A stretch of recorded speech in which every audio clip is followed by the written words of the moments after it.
Hello hello hello hello అందరికీ నమస్కారం. ఎలా ఉన్నారు?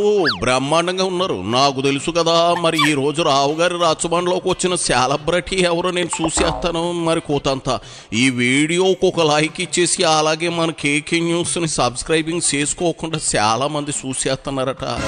నా మీద దయ ఉంచి కొంత సబ్స్క్రైబింగ్ చేసుకుని మరి నన్ను మరింత ఎంకరేజ్మెంట్ చేస్తానే కదండి ఇలాంటి వీడియోలు మరిన్ని చేయగలుగుతాను. అంచేత మీరు ఆ పనిలో ఉండండి. రాచబండలోకి వచ్చిన సెలబ్రిటీ ఎవరో చూసే పనిలో నేను ఉంటాను. ఎవరు బాబు? ఓహోహో, తోలు బొమ్మలాటలో కేతిగాడు అని మా చిన్నప్పుడు ఒకడు ఉండేవాడు. వాడొస్తే అన్ని నవ్వులే. మన భాషలో చెప్పాలంటే వాడు ఒక కమీడియన్. అలా నవ్వులు పంచుతూ గుడ్ మార్నింగ్ ధర్మవరం అంటూ ఓ కేతిగాడు 5 ఏళ్ళు ఓ డ్రామా ఆడాడు. చివరికి అది ఊతి నాటకం అని జనాలకు తెలిసి మా నోడుని సిత్తుగా ఓడించారు. ఆ కేతిరెడ్డి ఏదో చెబుతానంటూ మీడియా ముందుకు వచ్చాడు. ఇదిగో కేతి, నీ మూతి వంకర మాటలు పక్కనెట్టి ఇదిగో మ్యాటర్ ఏందో చెప్పు. ఆలస్యం అమృతం విషయం అన్నారు. ఆల్రెడీ 151 నుంచి 11 ఓడిపోయారు కదా. ఇంకా ఎందుకు ఈ వీధి నాటకాలు మ్యాటర్లోకి వచ్చాయి. ఆ రోజు కూడా ఇలాగే ఇబ్బంది పెట్టాలని చంద్రబాబు నాయుడు గారు చూడడం జరిగింది. ఎందుకంటే మొదటి నుంచి కూడా ఆ జిల్లాలో పొలిటికల్గా వీళ్ళను చంద్రబాబు నాయుడు గారిని వాళ్ళను ఎదుర్కొంటున్న కుటుంబంలో పెద్దిరెడ్డి గారి కుటుంబం ఒకటి కాబట్టి వాళ్ళను మానసికంగా ఇబ్బంది పరచాలి అనే ఒక ఆలోచనతో గతంలో కూడా చేయడం జరిగింది. ఇప్పుడు కూడా అదే పద్ధతిలో ఆయన ఇబ్బంది పెట్టాలి అని చెప్పేసి ఒక లేని స్కామ్ను తీసుకొని వచ్చి మిథున్ రెడ్డి గారి మీద నిరాధారంగా జైల్లో ఉంచడం జరిగింది. పులివెందల్లో మొన్న ఎలక్షన్లలో జెడ్పీటీసీ ఎలక్షన్స్లో తెలుగుదేశం పార్టీ వీళ్ళు ప్రజాస్వామ్యంగా ఏ విధంగా జరిగిందని అంటున్నారో, ఈరోజు మిథున్ రెడ్డి కేసులో కూడా మద్యం కేసులో కూడా అదే విధంగా ముడుపులు అని చెప్పేసి అప్రజాస్వామికంగా జైల్లో నిర్బంధించడం జరిగింది. ఓహో, ఇది నీ స్వాగతం కాదా? పెద్దిరెడ్డి కొడుకు కోసం మీరు పడే తాపత్రయమా? ఆల్రెడీ మిథున్ రెడ్డిని ఎంపీ అని కూడా చూడకుండా లిక్కర్ కేసులో బొక్కలో వేసారు కదా. నువ్వు ఆఫ్టర్ ఆల్ మాజీవి, రాజీ పడకుండా లోపలేసి మక్కిలు ఎరగదని నాకు అంటారు. కానీ దానివల్ల జనానికి ఒరిగింది ఏమి లేదు. కానీ ఇదిగో ఇక్కడ విషయం గుర్తెట్టుకో. యూట్యూబ్ స్టారు 3,500 కోట్ల రూపాయల స్కామ్ ఇది.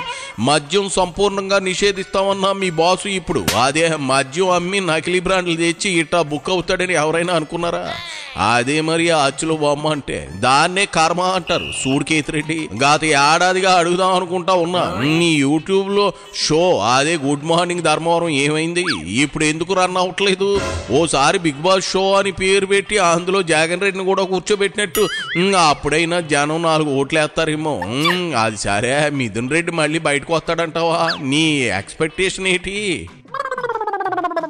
డెఫినెట్ గా he will come back more strong, నిర్దోషిగా.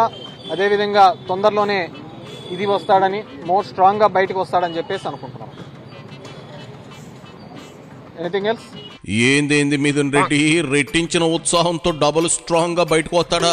ఆయన ఏమైనా కొత్త పెళ్లి కొడుక? బలవంతంగా శోభనం గదిలోకి నెట్టేశారా? పాలు పలారాలు బాదం పిత్త పప్పులు స్వీట్లు తిని బలంగా తిరిగి రావడానికి వెళ్ళింది జైలుకి. ఓహో, జైల్లో కూడా గొంతెం కోరికలు కోరాడు కదా. అదేనా మీ నమ్మకం? అయినా మిథున్ రెడ్డి బయట ఉండి ఊడబీకేదేముంది చెప్పు? దందాలు కబ్జాలు చేయడం తప్ప మానోడికి ఏరే పనే ఉంది? జైల్లోనే హాయిగా ఉండనివ్వండి. ఎంపీగా ప్రజలకు చేసేది ఏముంది? శూన్యం కదా. అంచేత ఉన్నన్నాళ్ళు ఉంటాడు. పోలీసులకు బోరు కొట్టాక వదులుతారు. నేను చూస్తా ఉంటే నాకు సామెత అర్జెంటుగా అర్జెంటుగా గుర్తొచ్చేస్తా ఉందయ్యో కేతి. చెప్పనా? నువ్వు వద్దన్నా చెబుతావు అనుకో. అదేంటంటే గాడిదికేం తెలుసు గంధం వాసన అని, ఇంకోటి కూడా ఉందయ్యో పందికేం తెలుసు పాన్స్ పౌడర్ వాసన అని. ఈ రెండు నీకు బాగా సూట్ అయిపోతాయి. వీళ్ళు ఎవరికి భయపడతారో నాకు అర్థం కావటం లేదు. వీళ్ళు రేపొద్దున ఎన్ని ఏళ్ళు ఉద్యోగాల్లో ఈ విధంగా ఉంటారో నాకు తెలియదు.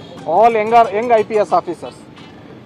మీ భవిష్యత్తుతో ఈరోజు చంద్రబాబు నాయుడు గారు వీళ్ళు ఆడుతున్న దాంట్లో మీరు బలైపోతున్నారు. సో కోర్టు డైరెక్షన్ ఇచ్చిన వీళ్ళు స్పందించకపోవడం, కంటెంప్ట్ మీద కూడా స్పందించకపోవడం దురదృష్టకరం. డెఫినెట్గా మా చిన్నాన్న అక్కడే వెయిట్ చేస్తున్నారు, పెద్దారెడ్డి చిన్నాన్న. వాళ్ళు ఏదో మూవ్ చేశాము ఇది అని చెప్పేసి. డెఫినెట్గా ఏదేమైనప్పటికీ కానీ లా ప్రకారం చట్ట ప్రకారం ఏం చేయాలో అవన్నీ కూడా మేము చేస్తాం. మళ్ళీ కూడా దీనికి అప్పీల్ చేస్తాం. నీ సేగదారగా కేతి నువ్వు బలేటోడు వాయ్. ఇంటి మొగుడికి ఎక్కువ రాంకు మొగుడికి తక్కువ అన్నట్లుంది నీ వ్యవహారం. పోయి యంగ్ ఐపీఎస్లతో పెట్టుకుంటా ఉన్నావు, కామెంట్లు గట్రా కూడా చేసేస్తా ఉన్నావు. వాళ్ళు కన్నేరు చేస్తాయి. కేతి ఇదిగా నువ్వు గుడ్ మార్నింగ్ ధర్మవరం కాదు కదా, మార్నింగ్ సేమ్ పట్టుకుని చెరువు గట్టు దగ్గర కూడా వెళ్ళనాడు కూడా లేకుండా జడుచుకునేటట్టు చేసేస్తారు. సర్లే, అమరావతి మీద ఏదో కామెంట్ చేస్తా ఉన్నావు అని ఊవిళ్ళు ఊరుతున్నావట, అదేందో చెప్పి ఇక దొబ్బే కేతి దొబ్బే. ఈరోజు మీరు వేసే విత్తనం రేపొద్దున మీరు ఏ విత్తనం వేస్తారో అదే చెట్టుగా వస్తుంది. దానికి కాసే కాయలు కూడా అలాగే ఉంటాయి. సో దాని రుచి కూడా మీరు చూడాల్సి వస్తుంది. మరి మీరేం విత్తనాలు జల్లేరు కేతిరెడ్డి?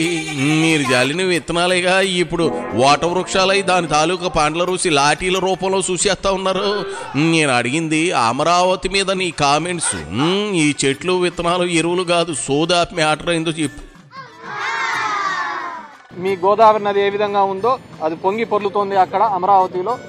మీకు మాత్రమే సొంతమవుతుంది అనుకున్న దాన్ని ఏమి చేపలు అంటారయ్యా, పులస, రేపొద్దున ఖచ్చితంగా 2-3 సంవత్సరాల్లో మీరు అమరావతిలో చూడబోతున్నారు. అప్ స్ట్రీమ్కి ఇవ్వబోతున్నాయి. అదే పులసల్లో మీకు అమరావతి దాంట్లో మీకు పట్టించి మీ అందరికి ఇవ్వబోతున్నాం. ఈదా నీ శాటైరు కేతి?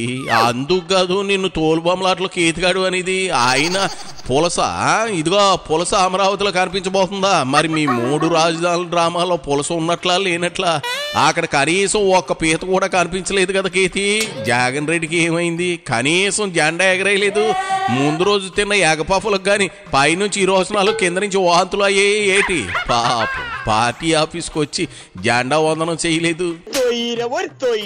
జెండా ఎగరేసిన వాళ్ళే దేశభక్తులని ఇప్పుడు ఆ విధంగా ఉన్నారు. ఇప్పుడు ఈ కూటమి దానిలో ఏ విధంగా ఉందంటే, కూటమికి జై జై అంటే దేశభక్తులు, కూటమిని కన్నా ప్రశ్నిస్తే దేశద్రోహుల్లాగా నిలబడుతున్నారు. దేశభక్తి అనేది జెండా ఎగరేస్తేనో లేకుంటే దాని మీద ఆ రోజు చాక్లెట్లు పంచుతూనే ఉంటుంది. ఈ దేశం యొక్క సమగ్రతకు ఇక్కడున్న దానిలో ఐక్యంగా పోరాడినప్పుడే ఉంటుంది. ఈరోజు దేశభక్తి ప్రజాస్వామ్యం గురించి మాట్లాడుతున్న వీళ్ళు కోర్టార్డర్ని ఎందుకు ఇంప్లిమెంట్ చేయడం లేదు? మాట్లాడే వాళ్ళందరూ ఆలోచించుకోవాలి. జస్ నోర్మియస్ యాదవ కవరింగ్లు నువ్వును జాతీయ జెండా అంటే ఏమనుకుంటున్నావో? నువ్వు ఉంటుందో ఓడుతుందో తెలియని మీ పార్టీ జెండా అనుకున్నావా? జాతీయ జెండా ఎగరేయాలంటే పెట్టు పుట్టాలి. దేశభక్తి ఉంటే జగన్ రెడ్డి ఎందుకు ఎగరేయలేదు? అంతగా ఆయన పీకుతుందేటి? రోజు ఖాళీగా పబ్జీ ఆడుకోవడమే కదా, సోది ఉపన్యాసాలు కాదు. గుడ్ మార్నింగ్ రాజా, ఇదిగో నిజం మాట్లాడడం నేర్చుకో. ఇలాగే వెనకేసుకుని వస్తే మీ బాస్ ఎందుకు పనికిరాని వాళ్ళకి తయారవుతాడు. మీ జెండా పీకేయడం ఖాయం. తదాస్తు. ఎళ్ళిరా కీతి, ఎళ్ళిరా.